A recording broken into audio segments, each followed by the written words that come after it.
ప్రాచీన శాస్త్రీయ అత్యాధునిక వైద్య విధానాలను వినూత్నంగా ఒకే గొడుగు కింద అందుబాటులోకి తీసుకొచ్చింది మెడి9 ఇంటిగ్రేటెడ్ మెడికల్ సిస్టమ్. గత కొద్ది రోజులుగా హీరోయిన్ సమంత రెండో పెళ్లి గురించి విపరీతమైన ప్రచారం జరుగుతోంది. అక్కినేని నాగ చైతన్య సమంత ప్రేమ వివాహం చేసుకున్నారు. 2017లో వీరి వివాహం జరిగింది. పెళ్లైన కొన్నాళ్లకే వీరి మధ్య అభిప్రాయ భేదాలు తలెత్తడంతో ఈ జంట విడాకులు తీసుకున్నారు. ఇద్దరి మధ్య విభేదాలు రావడంతో ఈ జంట 2021లో విడిపోతున్నట్లు ప్రకటించారు. సమంతతో విడాకులు తీసుకున్న తర్వాత నాగ చైతన్యను శోభిత రెండో వివాహం చేసుకున్నారు. సమంత మాత్రం సింగిల్ గానే ఉంటున్నారు. నాగ చైతన్యతో విడాకుల తర్వాత సమంత తెలుగు సినిమాలు చేయడం కూడా తగ్గించేశారు. ఆమె బాలీవుడ్ సినిమాలు చేయడానికి ఎక్కువ ఆసక్తి చూపిస్తున్నారు. సమంతకు రెండో పెళ్లికి సంబంధించి చాలా కాలంగా ప్రచారం జరుగుతోంది. కానీ సమంత మాత్రం తాను రెండో పెళ్లి చేసుకోను అని మాత్రం ఎక్కడా చెప్పడం లేదు. రెండో పెళ్లి గురించి ఓ వార్త నెట్టింట సంచలనంగా మారింది.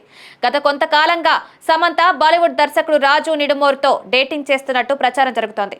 వీరిద్దరూ చాలా కాలంగా ప్రేమలో ఉన్నారనే ప్రచారం జరుగుతోంది. సమంత నటించిన ఫ్యామిలీ మ్యాన్ వెబ్ సిరీస్ కు రాజు నిడుమోరు దర్శకత్వం వహించారు. ఇటీవల నటించిన సెటారిల్ వెబ్ సిరీస్ కు సైతం రాజు నిడుమోరు దర్శకత్వం వహించారు. ఫ్యామిలీ మ్యాన్ వెబ్ సిరీస్ సమయంలోనే వీరిద్దరి మధ్య ప్రేమకు బీజం పడినట్టు వార్తలుస్తున్నాయి. అయితే రాజు నిడుమోరుకు ఇప్పటికే పెళ్లైంది. త్వరలోనే ఆయన తన భార్యకు విడాకులిచ్చి సమంతను వివాహం చేసుకోవడానికి రెడీ అవుతుందంటూ బాలీవుడ్ మీడియాలో ప్రచారం జరుగుతోంది. సరిగ్గా ఇదే సమయంలో సమంత రాజు నిడుమోరుతో కలిసి కనిపించారు. వారితో చేతిలో చేయి వేసుకుని అమ్మడి దర్శనమిచ్చింది. దీంతో ఈ జంట పెళ్లి చేసుకోవడం ఫిక్స్ అని భావిస్తున్నారు.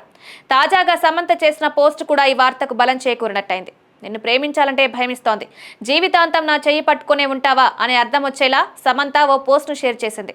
ఈ ప్రచారంపై సమంతతో పాటు అటు రాజు నిడుమోరు ఎలా స్పందిస్తారో చూడాలి.